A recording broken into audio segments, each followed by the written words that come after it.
Така, сега ще ви покажа нещо, което се продава на пазара от скоро време. Поне го забелязах аз наскоро. Е това нещо, някаква възвратна клапа трябва да е, което е доста ефтина като изработка. Доста груба. Това нещо струва 40 лева.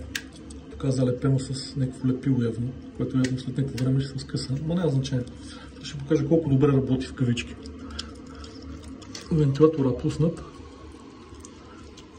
Слагаме клапата. Ей, гледайте.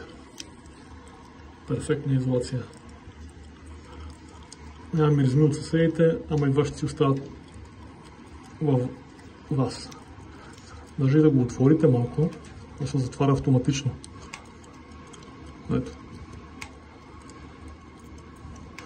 Слагай го и вътре, същата работа, няма никакво значение. Това не ме изкара никакво време така или не, защото е супер ефтино и супер безмислено направено тук. Това силиконовото отгоре 3D изпринтираното скоро време ще се слепи. Само секунда, че държа с телефона. Сега ще ви покажа как е оригиналната клапа, която да, връща някакви миризми, но все пак работи, изкарва и вашата. Ето.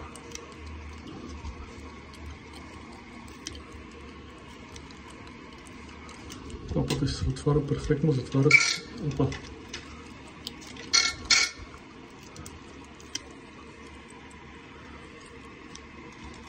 Перата си се работят идеално.